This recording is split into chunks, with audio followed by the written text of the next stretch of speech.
No helicopters have been procured for me to go to golf course. Thank you. I've never said he wasn't a great politician. I'm just saying he's a golfer. It's supposed to be an interview. How'd you play out there today? Well, I found the conditions challenging.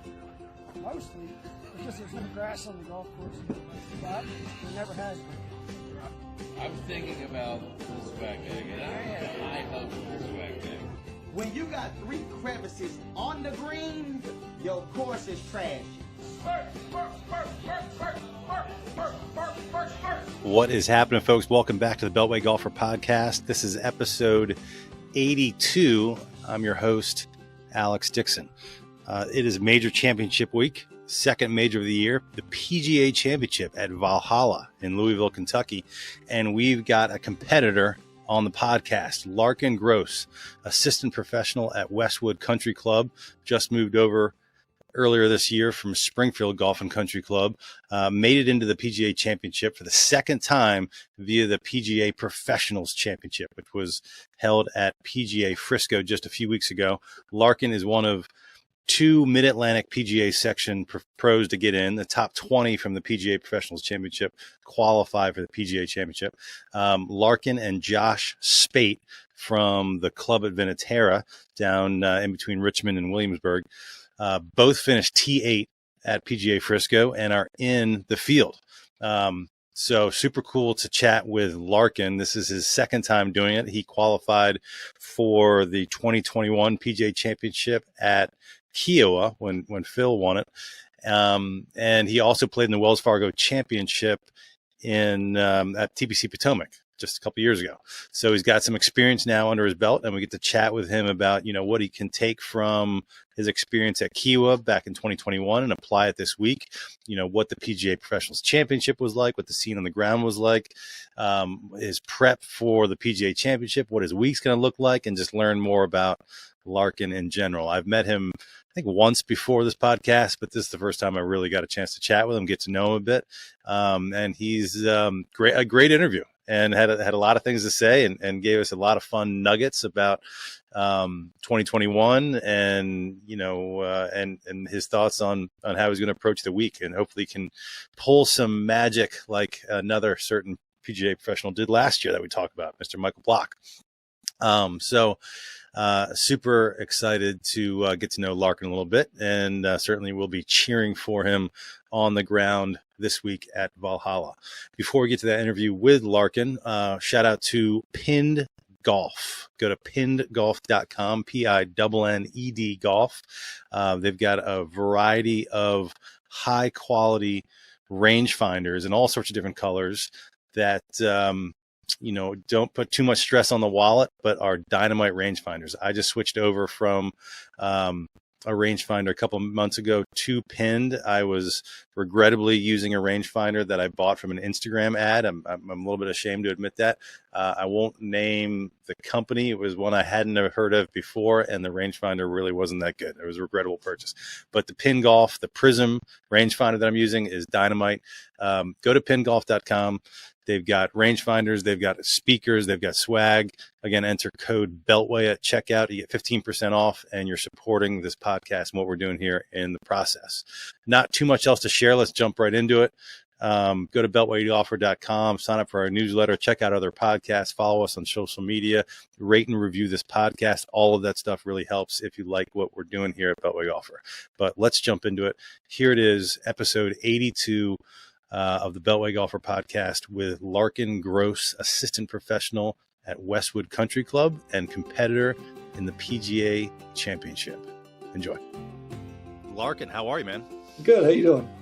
I'm doing fantastic. So I appreciate you coming on the Beltway Golfer Podcast, because I know you've got a monster week ahead of you next week. You qualified for the PGA Championship at Valhalla by finishing T8 at the PGA Professionals Championship. So congratulations, man.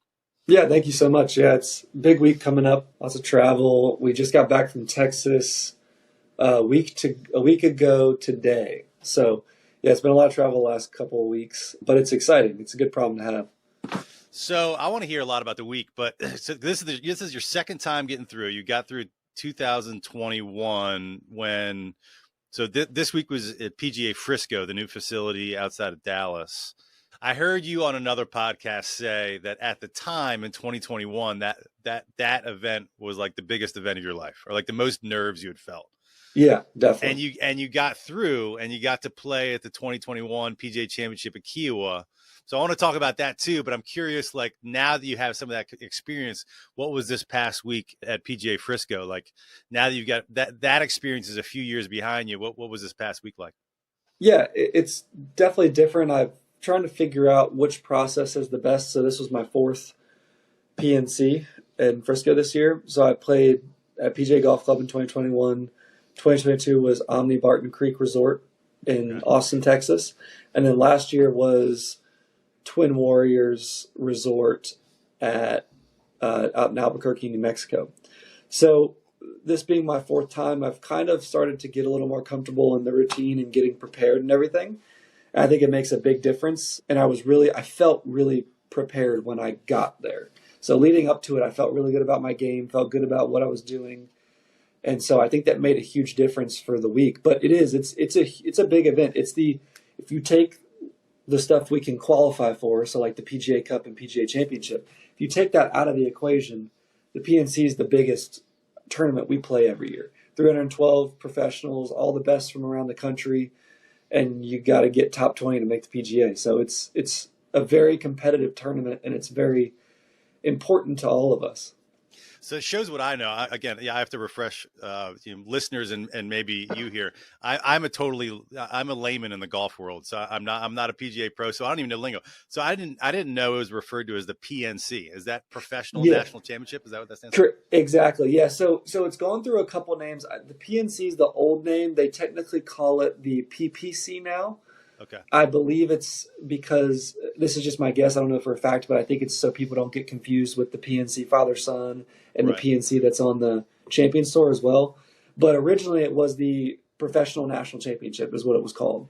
Now it's called the Playing Professional Championship, I think, or the Club Pro National Championship is what it's referred to a lot as well. So can you give, a lot of listeners this show, I mean, there's obviously a big mix of different listeners, but a lot of folks, are public golfers listening to this that maybe are not really familiar with what goes on in the world of competitive golf within PGA professionals. Give us a glimpse into how good are you guys? People follow the PGA Tour, but how good is the talent in these PNC events and when that was down at Frisco? Yeah, so you've got a mix of a lot of people. There's a lot of club pros get into the game or get into that side of the business because they were really good players at one point. So a guy like Brad Merrick. Brad is a phenomenal player. He's played on a lot of mini tours for forever. He played professionally for a while before he became a club pro, and now he teaches out in California. Same thing with, Rob Labritz is a great example. He was a PGA professional for his entire career, and now he's playing full-time on the Champions Tour. So there's they're very good. We're very good. And I won't even speak about myself. Like, I could name off Tyler Collette, phenomenal player. Josh Speight, the other guy from the MAPGA that made it. I mean, we're really good players. And Ben Polland, again, the guy who won this year, he went out and played on Korn Ferry for a little while. So there's players who are not only really good, but also have a lot of experience playing at a very high level. So am I going to sit here and say that we're PGA Tour professionals? Of course not. But given everything going correctly, like exactly like what Michael Block did last year, which I know Blocky really well. We were partners in the PGA Cup in 2022. When things go right, we can make crazy stuff happen. I mean, T15 at a major championship for him last year, and all the insane stuff that he has gotten because of that now. We're good players, very good players, but we just don't spend every day working on our game like the tour guys do. Sure. Do you know of any? I mean, I know you played at Division III powerhouse Methodist and had opportunities to play D1 golf, right? Yeah, I had an opportunity to play. I was looking at Longwood for a long time, and George Mason was another one that I was looking at for a while. But so all these, I mean, the majority of these PGA pros, certainly the ones that are qualifying for this event, all have serious, they're all college golfers at one point, right? Or do you? For the most part, yes. And now, I wouldn't say, like some of the PGM programs. So like I've got a buddy, John Mayer, who went to Campbell, and he's a very good player. But Campbell didn't allow you, if you were in the PGM program, to play on the team. The coach is very strict about that. So Methodist, University of Maryland Eastern Shore, and I believe there's one more, will allow you to play on the team while you're doing PGM. But a lot of the other programs won't let you do it because of the internship requirements.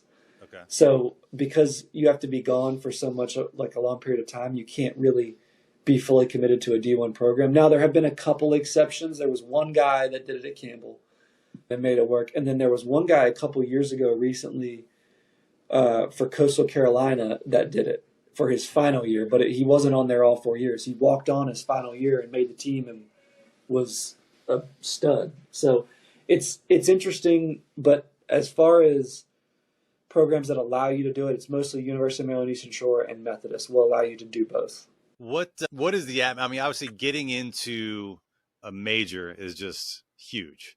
So Yeah. like what is the vibe and the scene like at the PNC? I mean, is it tense? Is it, are guys fraternizing, or is this like, especially when you get to the final round there, what is the atmosphere like? Yeah, I think it's both actually. The practice rounds are a really cool experience to kind of get to see all the guys you only get to see really once a year. So like I've got a lot of guys that I know from the Met section, Dylan Newman, guys like that. Tyler Collette, I know really well from the Florida, South Florida section. So it's good to see them and talk to them. But when it's time to crack down and bear down and get ready for those last couple rounds, it does. I wouldn't say it becomes tense, but there's a little bit less chatter. Like everybody still talks when you're warming up. If you see, a guy, you say hey and everything, and that was my dryer. You talk a little bit and say hi and talk and interact with each other. But it does get a little quieter those last couple of days because what's on the line. I mean, there's a lot on the line.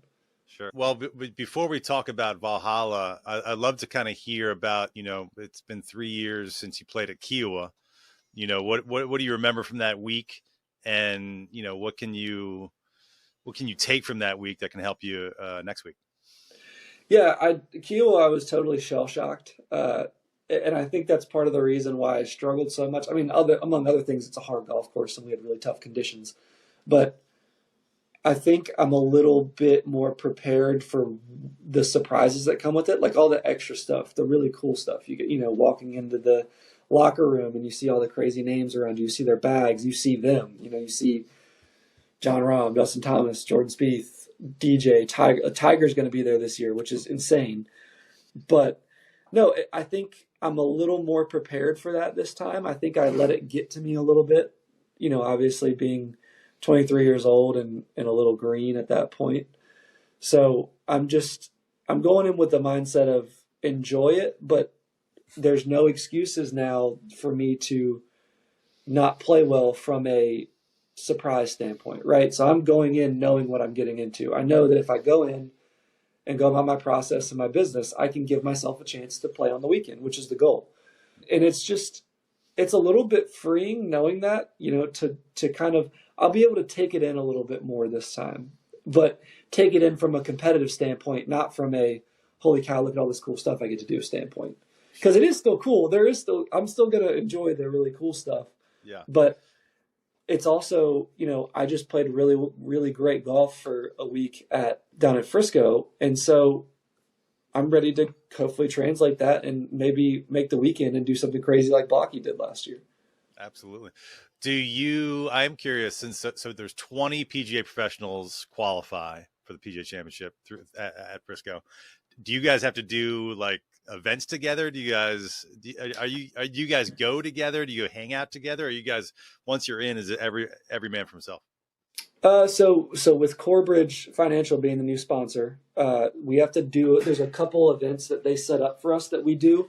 Only a couple of them are mandatory. So like we have a breakfast the Tuesday we get there, the Tuesday of that week that we'll go to, and then we kind of meet the Corebridge Financial guys, meet the CEO, all the high up guys, that are helping us and sponsoring us to help with our expenses and all that stuff, which is great. They're fantastic.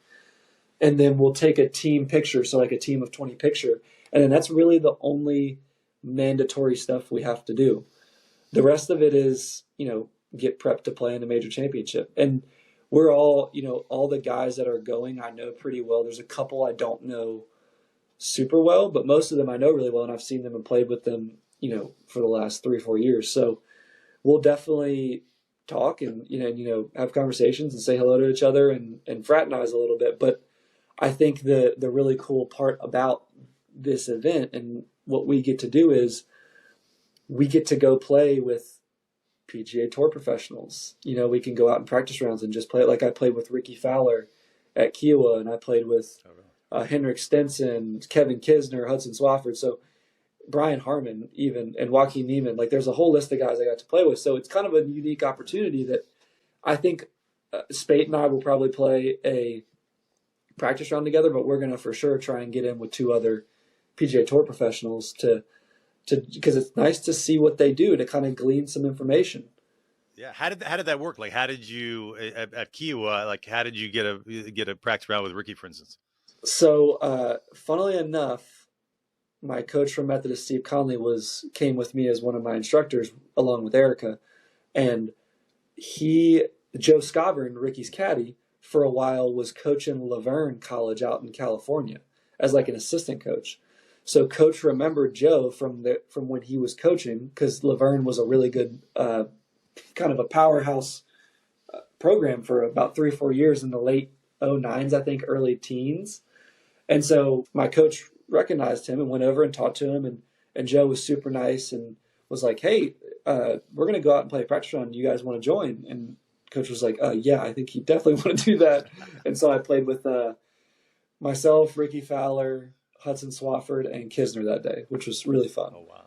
Yeah, it was a cool experience.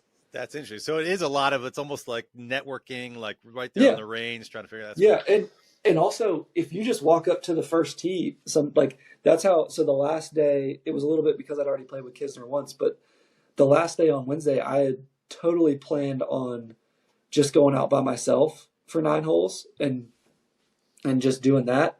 And right when I walked to the tee, I saw Kisner head into the first tee, and I was like, hey, are you guys playing? He was like, yeah, it's me and Brian Harmon. And I was like, do you mind if I join you? And he was like, no, come on. So I was playing with them, and then Henrik Stenson joined us last second. Oh, wow. So, yeah, it was really cool. It's kind of like, you kind of luck into it. At the Wells Fargo, I lucked into playing with not Maverick McNeely, I'm sorry, Max McGreevy. So we just went to the 10th tee, and Paige and I were getting ready to hit, and Max came up and was like, hey, do you mind if we join you? And I was like, no, come on. So got to play 9 holes with Max McGreevy, which is really cool too. And then at Kiawah, you got paired up with Dylan Fratelli, South African, and Matt Jones, Australian golfer. Yeah. I mean, whether it's those guys or Ricky or Harmon or Kisner, are they helping you out at all? Are they giving you any tips for the week? I mean, is it just kind of, you guys are just joking around and just playing golf? Yeah, so Matt and Dylan were awesome. They were so nice to me. They treated me like I belonged there. They're really great guys. Dylan's hilarious, and so is Matt. But Matt's, I would say, and not in a bad way, Matt was a little more serious. Dylan's got that kind of dry, funny sense of humor. But also, to Matt's credit, he was also like in the lead for most of the first day. So he had to be a little more serious. Sure. So, no, but they were both very nice guys. I mean, very, like I said, very gracious and accepting of me, even though I was a PGA professional. They were totally fine with it, and they treated me like I belonged, which was really cool. Another guy that I'd be remiss if I didn't mention was I played a practice round with Lanto Griffin, got hooked up with him through the VSGA. Yeah, he's a Virginia guy. He gave me a bunch of good tips, and he was super, super nice and fun to play with. And yeah, it's nice. Everybody that I met on tour, like that plays on tour and played practice rounds with, has been super nice. Like at the Wells Fargo, Lanto invited me to play with him and Corey Connors in a practice round too, which was really cool. And Corey is a great guy as well. So they're all very nice. Are they giving you tips like, hey, on this hole, if you get on this side of the green, this is what you want to do? Or are they giving you like, this is how to deal with this crap this week at a major? Like Yeah, off the both course? actually, both 100%. So at Kiawah, Lanto hadn't played there before, so he wasn't giving me tips like that. But Kisner had played there before, Ricky had played there before, so they were giving us tips on where to go. Lanto gave me a lot of tips on like, hey, don't overexert yourself. I know what he said was, I know this is really cool. This is a really neat experience for you. Make sure you don't do too much because come Friday, you're going to be exhausted. And so, he was like, just do what you need to do. Keep your head down, but make sure you don't do too much to the point where it starts to affect what you are putting out on the golf course, which I thought was really cool. That's awesome. What about this week? Are there any guys? I mean, obviously, it'd be Tiger is going to be there. That'd be awesome. But are there any guys you think you might be able to get a practice round, or you got your eye on? Yeah, so we were looking. Unfortunately, Lanto's not in the field. I'm definitely I'm going to try and talk to Ricky. I actually have Ricky's phone number, surprisingly enough, which is kind of funny. Nice. But no, I'm going to try and talk to Ricky and see if he'd want to play. But my wife loves Scotty Scheffler, so Paige, and she's going to be on the bag. So I know that's a long shot, but I know he's a super nice guy, and she's just like, she thinks him and his wife are like the coolest people ever. So hopefully we'll maybe get to do that. That'd be really neat. Scotty's wife hasn't given birth yet, has she? I don't think so. I mean, they're like on the day. Like, we're really close to the day. So no, they've been talking about that for a while. Yeah, it'd be really cool. I'm sure he seems like such a nice guy. I'm sure he would, if I were to just walk up to him on the range and be like, "Hey, are you playing a practice round?" He'd probably say yes. But we'll see about that. That'd be really neat. And then there's a couple other guys I was looking at the field list. Sepp Straka, his caddy's Dwayne Bach, who used to caddy for Kisner. So we may try and play with Sepp and Dwayne. But yeah, it's going to be a cool experience. It's kind of also, it's not necessarily planning it out. Like, I kind of fell into, like, I got so lucky. I played with Joaquin at Kiawah, and it just happened. Like, I walked up to the first tee, and he was like, "Hey, do you mind if we join you?" And I was like, "No, of course not. Please." Like, right. So that's kind of how it works. It happens like that sometimes. So that's probably what we'll end up doing. We'll just head to the first tee and see if anybody wants to go and how that works. So your wife's on the bag. Yes. Who was on the bag in 2021? My dad. Your dad. Okay. Yep. As your wife caddied for you? Yeah. So she caddied for me at the Wells Fargo, and she caddied for me at the PNC last year and this year. So she's really good. She knows my yardages really well, and I think there's a comfort level that she gives me that is really a benefit. I call it a cheat code. There was, she did a really good job on the bag for me in Texas, because there was a couple times where I was getting kind of down in the dumps and sad sacking, and she kind of pulled me out of it and was like, no, like, you're fine. Let's keep playing golf. So she's really good. Is she a golfer? Yeah, she's club professional out at Creighton Farms. Oh, she is? Okay, I didn't know that. Yeah, so she works with Erica. She's Paige's one of the assistants over there, starting to get into doing a lot of player development too. So she gives a lot of the clinics and does some teaching too.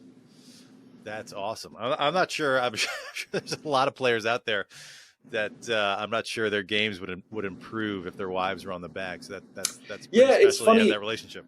It's funny, we have a very unique relationship, I think, when it comes to golf, because most of the time, like, we hear PGA Professionals talk, and they're like, "Oh, if my wife and I played together, we call it the divorce open." And I was like, when Paige and I play together, we play really well. Like, we won the Scramble last year. We won the first team event of this year in our chapter. So I don't know.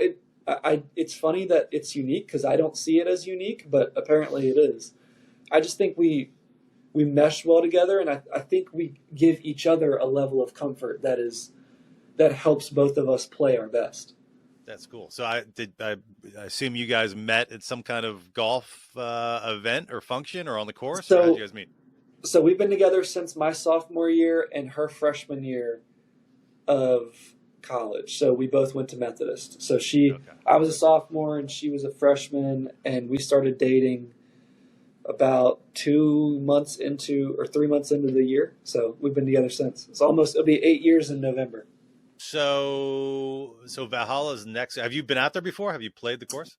No, I've never played it. What are you doing to kind of prep? Are you playing different courses around here? What are you doing? Yeah, so That's kind of what I did for Kiawah. I prepped by went out and played Trump National from the tips, played TPC Potomac from the tips, and played Creighton from the tips. So that's part of what I tried to do. I went out and played Columbia Country Club with Alex Hoffman and Alex McGonigal and then Jackson Schultz from Trump. And we played Columbia is not a long golf course on the card, but there's some hidden tee boxes that they have that Alex kind of showed me, and we played. And so we stretched it out to 7,000 par 70, and it's a big Columbia? Golf course. Yeah, it's a Really? big golf course from back there. Yeah, there are some hidden tee boxes that they've added. There's a couple of new tee boxes that they've added, and then there's a couple hidden ones that you wouldn't know were there unless you knew they were there. So we played a couple, and that was a really cool experience because Columbia's a tough golf course, and they had the greens pretty firm, and it was in immaculate condition. So I was very appreciative of Alex and to Steve Delmar for getting us out there. But I haven't gotten to play anything else. We've just been busy, right? We had our first big major event of the year on Saturday, Sunday at the club at Westwood Country Club. So I got to play on Saturday in a scramble with Brian Agee, one of the other assistants. But since then, it's just been kind of just practicing, keeping my game up. I'll probably try to play Sunday morning unless we leave early. Our plan is to leave Sunday afternoon. If we leave early, I won't play, but I'll try and play if we leave at our normal time. And then Saturday, I'll probably end up playing after I get off work in the afternoon with some members. So, And then, assuming you're in Louisville starting Monday, what will your week look like before Thursday? Yeah, so we'll do. Right now, the tentative plan is just because of the weather. We were going to do 9, 18, 9. Now we're going to do 18, 9, 9. So we'll do 18 holes on Monday, 9 on Tuesday, 9 on Wednesday. Just because it looks like the weather on Wednesday may be a little iffy, so I want to make sure I get 18 holes in at least on that first day because the weather for Monday is supposed to be beautiful. So, and then Monday probably we'll play 18. We'll take it a little bit easier as far as beating balls on the range. So we'll be doing any beating of balls on the range on Monday. Probably do some short game. Then on Tuesday it'll be probably a longer ball striking session, and then play 9 holes, and then same thing on Wednesday. Probably play 9 early, and then hit some balls afterwards, and then go get ready for the next day. Are you close with Josh Spate, the other member pro from the section that made it? Yeah, Spate's fantastic. So Spate's a Methodist guy as well. Okay. So Spate and I have played together a bunch of times. We went head-to-head in the section championship that I won in 2021.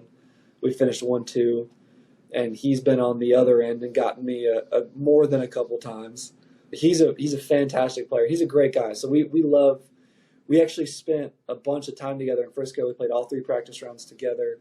And there's a funny story that I'll tell. It's interesting. So last year, Spate made the PGA at Oak Hill. And his caddy cooked him chicken parmesan the night before the first round, and he made it. So the shtick this year was Spate was like, I need chicken parmesan again this year. And so Paige was like, hey, can we get in on that? We want to make the PGA too. So we went over on Saturday night before the first day and had chicken parm with Spate and his caddy and the other guy they bring with them, Sam Wallace, and we both ended up making it, which is kind of funny. So the chicken parm's 3 for 3 so far. Oh wow! You guys the only two that had the magic chicken parm. Yeah, I know, it's crazy. Yes, so yeah, it's a neat little thing that I think is hilarious. And I told Joe Spade's caddy, I was like, okay, next year we're getting a house together for the PNC, and you're cooking chicken parm every night. So no, yeah, Spade's great. He's awesome. He's a fantastic player, and he's just a good dude. We enjoy hanging out together, and like I said, we spend a bunch of time together. I love it. Well, best of luck next week. So let's get into a little bit just about you and just around here. So you're assistant professional, as you just talked about at Westwood. Mm-hmm. When did you move over from Springfield? You were at Springfield for quite a while, and why? Yeah, so it was it's been about a month and a half. Yeah, so I started in late March. So March 26th, I think was my first day. So yeah, it's been about a month and a half. The why, I just, it was time for a change. Our director of golf, Josh Tremblay, took a phenomenal job up at Lehigh Country Club, which we're very happy for him about. And then our head professional, Roger Welch, actually took a job down in Columbia, South Carolina. Shout out to both of them. They're huge mentors for me, and I couldn't do none of even what I'm doing now at Westwood would have been possible without Josh, especially, giving me the opportunity to play and be who I was at Springfield. But it was time for me to get a change and get a different look and a different perspective in the golf industry, right? So when you're looking from a club professional's perspective, my resume had a lot of upward movement at Springfield. So, I was able to move up the ranks at Springfield and get up to first assistant before I left. But what a lot of your director of golfs and head professionals are looking for now is, can you do it at multiple places, right? Were you just in a good situation at your place you were at and that's why you thrived? Or can you do it in different situations with different memberships with, different requirements expected upon you, which is kind of why I wanted to get the job at Westwood came open, and I told Paige and I had talked about it. There were two jobs I would leave Springfield for, and it was a job at Creighton to work with her and to be over there at that phenomenal facility working for Robert Bloomer, or Westwood, because surprisingly enough, actually last year I came really close to moving over to Westwood, but Josh convinced me to stay, and gave me a promotion to first assistant, which I don't regret at all. I was very happy about it. And I don't know if I was quite ready last year. I think I learned a lot of stuff at Springfield last year that gave me the confidence to feel like I could do it this year. And so it's worked out great. I miss and love everybody at Springfield. It was a part of who I am for, 6 years, but it's been really, really good at Westwood so far. This may be a naive question, but when you say, you talk about thriving at a certain club and proving that you can thrive at another, like what would prevent somebody from thriving? I mean, is a lot of that just like how you ingratiate and how members like you and working with you, the rest of the staff, or, how does someone thrive versus not thrive? Yeah, it comes down to a personability standpoint, right? So every membership's different. If you were to look across the country, every membership has their own little nuances, their own things that they like a certain way, and it's all different people, right? So it's finding a fit and finding out what works for you, but also finding a staff that is really good. I've been blessed and very fortunate. We had a phenomenal staff at Springfield. I was very lucky, and we have just as good of a staff at Westwood. Matt Gallagher, head professional, is great. Brian Agee, Steve Wolf, Robert Reed, Robert's first assistant, and Steve and Brian are also assistants with me. And then Dominic Reed and Billy Hoffman Billy's a director of instruction, Dom's a teaching professional. They're just great. They've supported me. They've supported me every step of the way so far. Even though I've only been there a month and a half, they've taken me on as their own, which is really good. Like, I don't feel like an outsider at all. And it's been nice to have, Brian, Dom, and Billy are fantastic golfers. So it's been nice to have a little bit of that competition back. When Ian McConnell left Springfield, he's another really good player in our section. He and I were really competitive with each other, and I think it made us better. And I kind of missed that since he left, having that, that other person to really push me playing wise. And now I've got 3 of them. So it's been a great situation so far. And it is, to go back to your point, it depends a lot on how you can interact with members and how you fit in the flow chart, right? And how your dynamic with your fellow professionals works. So, and it's also from a long-term perspective, finding what club works for you, right? So finding, hey, does what this club stand for make me feel like I'm a better professional, or it elevates me as a professional, and I can provide what they're asking of me, in this scenario or in this area. So it's kind of cool. And like I said, I love Springfield, and it was great. And Westwood has been just as good too. I'm very lucky to have made the leap and it be really good so far. It's got to be a tricky balance. I mean, it's a unique profession, but you've only been at Westford for a month and a half, but you're also, you're competing. You're going down to Frisco. Yeah. Now you're going to Louisville for a week, and you're pretty active in the section in some of the playing events. does the membership, they must get a sense of pride that they've got one of their assistant professionals, that qualify for the PGA Championship. But what is that balance like playing versus working?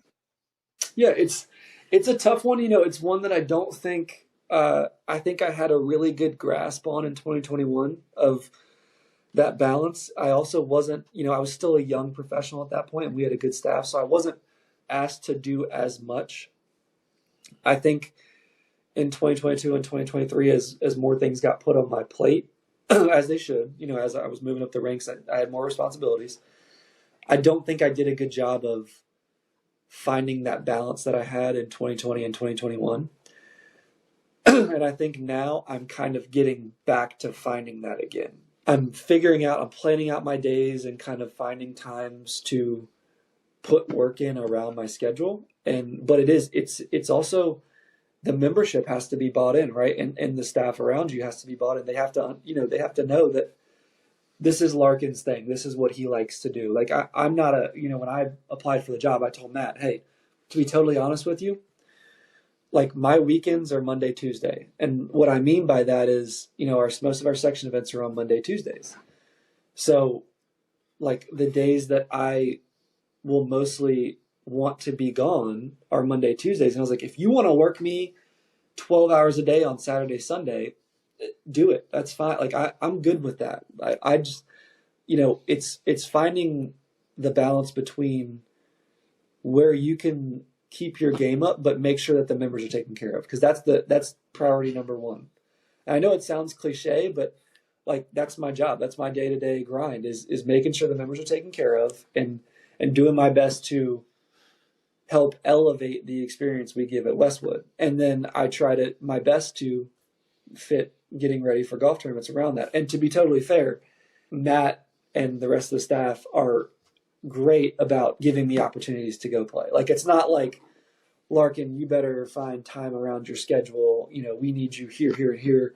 And other than that, like, no, that's not how it works. Like if they are so helpful in making the schedule work for me, and all they ask in return is that, I try to help out with the other guys when they need help too. Like Steve, our other assistant Steve's getting ready to have a baby. So we're going to pull some extra weight for him when he's gone, but that's how it works. Sure. That's how the dynamic works. And there's nothing wrong with that. That's how, I think that's the best way to get that done. Talk to me a little bit about the Mid-Atlantic PGA section, the competition. So I think they renamed it the last couple of years, like the Silvercrest Cup that's like the section championship, right? So actually, no. So the Silvercrest Cup is separate of the section championship. So we still have our section championship. Shows what I know. Well, no, it's a good question. So the Silvercrest Cup, Silvercrest is, again, another great sponsor of the MPGA, and they sponsor the Philly section and the New York section as well. And I think they might have one other section that I'm forgetting, but they love PGA professionals. They're members at a bunch of big clubs, and they see it as giving back to PGA professionals. So they put a bunch of money towards some big events, and you qualify through 4 qualifiers throughout the year. And if you make it to the Silvercrest Cup, first place is $15,000, second place is $10,000, and third place is $5,000. And then the rest of the field gets paid out based on entry fees. So and Silvercrest puts some extra money into the 4 qualifying sites as well. So it's a cool thing. I mean, they see it as giving back to PGA professionals, and they want the trophy that says so. They want the Silvercrest Cup to come back with the winning professional to their home club. So, the members see it and think, "Oh, Silvercrest, what's that?" And then they get notoriety from that as well. But have they designed that a little bit like the FedEx Cup, like you kind of acquire points? A little bit, but there's only 4 qualifiers for it, so it's not like a season long thing. But yes, to a very broad extent, you're correct. Yeah, and so I think it's a great thing. The event they put on last year at Hermitage was fantastic. I think we're going back to Hermitage again this year in Richmond, which it's just great. They did a phenomenal job. So where's I'm looking at the Mid-Atlantic PGA website right now. So where's the section championship? It's actually at Hermitage as well. Oh, it is. Yeah. So Hermitage is pulling double duty this year. So Hermitage has actually they're hosting one of our APA events the week before the section championship. Then they go section championship in first week of August, and then Silvercrest Cup is October. I want to say the second week of October, into the second week of October. So now you've won the section championship and section play of the year at least a couple times. I don't know your full resume, but how many? So I won section championship and player of the year both in 2021. Nice. So I gave it a run last year for section player of the year, but Delmar played just fantastic the entire year. So he ended up being player of the year, but I finished third last year, which it was a very, very good finish for me. I was very happy with it, considering I was the beginning of the year, I was kind of in a little bit of a slump. So give a few shout outs. When you go to one of these section tournaments, whether it's the championship or whatever, what other pros that when you see on the tee sheet, you say, okay, game on? Oh geez, there's a bunch of them. We have a deep section field. I mean, I would say Spader's obviously one of them. Josh Spade, he could shoot 6 under any day. Delmar's another one. Delmar's a fantastic player. Delmar's at Columbia Country Club. Yeah. Jeff Montross down at Farmington. He has been the last 2 years, especially. He has been really playing some great golf. Jeff and I played together the third round of the PNC this year. He made the cut as well at the PNC, which was kind of cool. And he was a pro at Avenel for a long time. Yeah, and he's now down at Farmington. He's a fantastic player. John O'Leary out at Trump's a great player.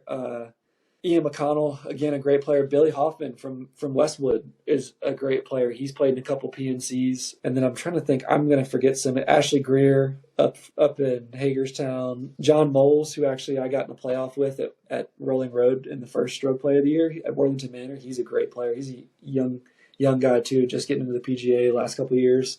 So I actually went out to the U.S. Open local qualifier yesterday at PBDI. And he finished second. Yeah, right. So he played great. Yeah, John's a great player. He's a really nice guy too. Go ahead.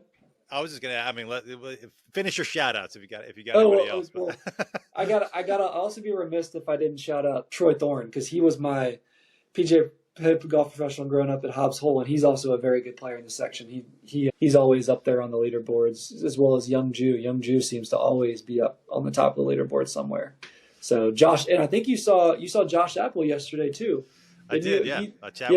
He's a great player too, and Drew Falvey. So Josh and Drew made the PNC and played a practice round with Spate and I. They're both great players too. So this is you mentioned a couple times Wells Fargo. I saw you out at the Wells Fargo a couple of years ago. Was that a sponsor's exemption, or did you qualify for Wells Fargo? So I got that based off of my finish in player of the year. So okay. That year, because we had the exemption, the tournament was in our section, they gave the exemption to the player of the year, and that's how I got in. So it was really nice to be able for that to be the year I played some of my best golf ever, because it got me an extra a tour event, which is really cool. So will this be next week at Valhalla? Will this be your third tour event, or am I missing one? This will be my third. Yes. Yeah. Yep. Got it. So have you tried to, since I got the U.S. Open qualifying fresh in my mind from yesterday, have you gone through qualifying? Do you try that every year or no? So yeah, I do try it every year. Actually, with my finish in the top 20 at the PNC, I get exempt into final qualifying. So I'll be playing at Woodmont. Yeah. Oh, very cool. Yep. So that's exciting. I'm very, very excited about that, because I love Woodmont North. I think it's one of the best golf courses in the section, and I think it really fits my game. So, and when they had it out there in 2021, I played very well. I had a chance coming down the stretch and made a couple bogeys, but I was right there with 4 holes to go. So I feel like that golf course fits my eye really well. So I'm excited to get out there again and try and qualify. I love it. Well, I'll be out there. I'll be watching play. Good luck there. Well, before I let you go, I got to ask, you just mentioned it briefly. It's been on my list of courses to play for a long time, but tell me about Hobbs Hole. Oh, so Hobbs Hole it's a great golf course. I mean, I played golf there as a junior and learned everything I knew about the game pretty much. This is essentially the course you grew up on, or? Oh yeah. We live 12 minutes away from it. I grew up playing there every day with Carter Morgan, Reed Thorne, Troy's son, Lance Wheeler. We played that was our home course, and it was really nice. For those that aren't familiar with Hobbs Hole, where did you grow up and where is it? Yeah, Tappahannock, Virginia. So out on the Rappahannock River, Northern Neck area. It's about 50 minutes northeast of Richmond. It was a great place to learn the game. Great layout. It was really always in good shape. Like if you think about a semi-private kind of daily fee facility that I think it was $50 to play. I mean, it was fantastic for what you paid to play there. And obviously Troy took care of us, and Billy Cook, the Cook family, they were great to us. The fact that the Cooks through Troy allowed us to come out there and play, you know, we worked like 2 days a week, and they were like, "Oh, that's good enough. You guys can play golf for free." Like the fact that they let that happen. Yeah. I mean, it was instrumental in who myself, Carter, Morgan, who was a great player for ODU, played Division I, Lance and Reed, like who we became as golfers now. You know, now Reed's getting into the PGA. He's one of Troy's assistants at Country Club of the Highlands because Troy's not at Hobbs Hole anymore. He's now in Richmond. But it's a great place. If you get a chance to check it out because especially if you're in like the spring and fall time, that golf course is in such good shape for, again, a course that you're paying $50 to play. I mean, it's a special place. It really is. And you also had your dad as your high school coach. Is that right? So no, my dad wasn't my high school coach. My dad was a high school coach, and that's how I got into the game, was kind of tagging along with him and the boys and girls on the high school golf team. How did that practice? He was done coaching by the time you came of age, or how did you not? Yeah, so how was he not your coach? So he coached me in middle school, but by the time I had gotten to high school, he was out of coaching. He had moved up he was an assistant principal at the time. So that's kind of, I just missed him. You know, he coached for forever and then eventually moved up to assistant principal and then principal, and now he's actually assistant superintendent of our entire county of schools at Essex. So I learned everything I know groundwork about the game from him and Troy. I mean, they taught me everything I knew up until, you know, I got to Methodist and learned a lot from Coach Conley there. Very cool. Well, Hobbs Hole has been on my list. I have some buddies that have played it and really enjoy it. I need to get down there and check it out, play around. Any other courses in that area? And I was actually looking this up because I've been down to the Northern Neck. I've been down to Virginia Beach. Yeah. The area, but when you're south of the Rappahannock, what is that called? Is that the Middle Peninsula? Is that where you grew up? Yeah. So Essex gets lumped in with the Northern Neck technically because we're right on, or Tappahannock because we're right on that river, the Bridge River, and we were in the Northern Neck Conference for. You know, we played with like Rappahannock, Colonial Beach, Northumberland. So we got lumped in with them. We are technically on the Middle Peninsula, but we always get lumped in with the Northern Neck. There's not a ton of golf courses there. I mean, King George had a golf course, but I think that's closed. Yeah, so King Carter was a great golf course out there. I did an internship there. Yeah, I did an internship out there, and unfortunately it's closed down now. I mean, it was actually, so a little bit of nugget. I'm a golf course architecture geek, so I'll give you a little nugget here. So Andrew Green, who did the Oak Hill renovation, he's done all those renovations for the PGA, did the renovation at Congressional. I mean, he's one of the most in-demand architects out right now. Sure. Doing Chevy Chase right now. Yes. His first design was King Carter Golf Club in Irvington, Virginia. Yep, his first solo design. So it was a really cool golf course. I thought it was one of the best challenges around, and it was always in great shape. It's sad that it's gone now. It's a country club, or it's a freaking cross country trail now. It sucks, but there's still a driving range there, isn't there? Did I hear that? I don't think so. I think it's really gone. Yeah, I think it's sad. I mean, it was a special place. Another good one's Golden Eagle. It's a good golf course. Yeah. I mean, that's a test. I mean, they held some really big events back there. They're like Virginia State Am. It's a bunch of qualifiers, so. It's a good test. And then Piankatank River Club's a nice little golf course, kind of a they've got 3 holes on the water out there that are just beautiful. You're like, oh, this is kind of a, so you're like, oh, this is a nice little layout, like nice golf course. And then you get out and you're just sitting on the river, and playing 3 holes out there. It's beautiful. And then Piankatank I played years ago, but I remember. It's such a cool little spot there. I love it. It's actually owned by part of my family on my mom's side owns Piankatank. Oh, really? So, yeah, cool. And then there's Mattaponi Springs is obviously a little further, but that's up in near Fredericksburg. That's a great golf course as well. Yeah, that's fun. So there's a bunch of good little hidden gems down there. For sure. Well, listen, best of luck next week at Valhalla. Huge week. We'll be pulling for you and watching, I'm sure, golfers throughout the section. One question, obviously all the pros are looking to repeat what Michael Block did last year. You know, here's my question. I have a couple Michael Block questions before we go. Not a couple, but one, like how do the PGA professionals, how do you view, you know, what he did? I mean, inspiring. And one of the reasons I asked, I listen to a lot of other golf podcasts, and I think some of the folks in the media were almost, I mean, he was great. There was not a single person on the planet that wasn't pulling for him at Oak Hill, and his ace in the final round was just incredible. I think some of the folks in the media were almost like, okay, months later, maybe there was like maybe too much Blocky mania. I don't know, but how do you guys view what he did, and how can someone replicate that?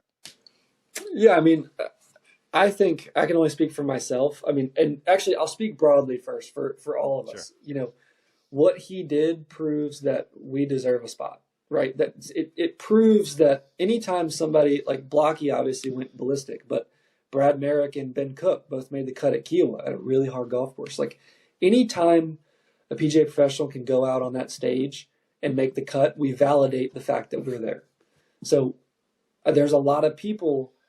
I'm not going to say any names because I don't know them personally, because I think if they said it to my face, we'd have to fight. But there's a lot of people that believe that we shouldn't get the spots we do in the PGA Championship. And anytime one of us goes out and does something crazy like that, it validates the fact that we deserve to be there. So that's just from a broad standpoint. I think every PGA professional can agree with that. From my own standpoint, Blocky and I were partners at the PGA Cup. We played all the team events together. He's a fantastic person, and I'm so happy that it happened for him and to him. I think he's great. And I think if you look at it if you look at what happened, I mean, the sheer like craziness and what had to go right for it to happen, to hit a hole-in-one on the final day. It was a dunk. It wasn't even like, it didn't roll. He just jarred it. Playing with Rory, shooting even one over at the PGA, at one of the hardest tournaments of the year. I mean, I don't know how you can not like it. Like, it was awesome. He's everything you think he is. He's a great guy. He's a phenomenal golfer. I mean, he's insane. He's one of those guys that, like, when he gets going, you cannot stop him. There is no valve to shut it off. It's like a fire hydrant. Like, you can't stop it. And he's just a good dude. He and his wife were great people. Paige and I spent a lot of time with him at the PGA Cup. But, you know, me being paired with him in the PGA Cup, you know, I was 25 at the time, and he took me under his wing and really treated me like I belonged, which was important because he was a veteran and he's won a PNC. He's played on PGA Cup teams before. And so he could have very easily just kind of been like, oh, like, you're my partner and we're just going to do our, you know, we could have been like that. Instead, he was, you're my guy. Let's go. I'm going to do everything in my power to help you help us win. Right. So, yeah. And I think that was really cool. And it was something that I needed. And they were all like that. All the guys on the team were like that. But, you know, because I was paired with Blocky, I saw it firsthand. You know, I mean, he's a great player, and he took me under his wing and kind of helped me elevate my game that week. And we played great together. I mean, we went 3-1 as partners, which is awesome. That's awesome. That's good to hear, man. That's awesome. It's a shame he didn't get through this year, but sure... no. So that's funny. So he's exempt. Oh, he is. Oh, because of his performance last year. Yeah, But so then, top 15 got in. but he still played at the in Frisco, didn't he? Yeah, he graciously bowed out and didn't get in the top 20. So I'm not going to say my thoughts on this, but the way that it came out, what they voted on was if Blocky got in the top 20, there wasn't an extra spot. It wasn't like he was exempt. He still counted, so it would have kicked somebody out and he would have gotten in. But if he got in a playoff, he was going to bow out of the playoff because he was already exempt. But he ended up finishing like T33 or whatever. And I think that knowing him, it was hard for him because he's a competitor. I think he's happy that he still gets to do what he wanted to do, but he also got 20 other PGA professionals in because that's just the guy he is. Like, by no means did he like throw it or anything, but I think when he was looking back on it, he's like, I went up to him afterwards and I was like, hey man, I was like, how'd you play today? He goes, oh, I didn't play good. And he goes, you made eagle in the last hole, right? And I was like, yeah, I did. And he goes, dude, that's sick. And I was like, well, it's okay you didn't play good. It's almost like you're already exempt. Like, it's almost like you didn't have to play good to play in the PGA Championship this week. So he's still going, which is great. I'm hoping to possibly play a practice round with him, but he's a great guy. And I'm very grateful for the time that I got to spend in getting to know him and his wife at the PGA Cup because they're just great people. And I obviously wish him all the best because he's as good as they come. Well, that's cool. That's great to hear. That's cool. I had no idea he was already in. That's neat. Yeah. Well, listen, I think we're at time here, so I'll let you go. But again, congratulations on qualifying next week. I wish you all the luck, and we'll be pulling for you. Yeah, thank you so much. I appreciate it. Thanks for having me on. I don't have a good golf game, but I don't really care. I'm a regular dude living in DC, and I want to know about DC-centric golf stuff. If you can tell me something that I don't already know, then that is great for me. I don't want the regular stuff. I want exciting stuff. I want different stuff. I want stuff I can't hear elsewhere. But I want it to be about DC golf.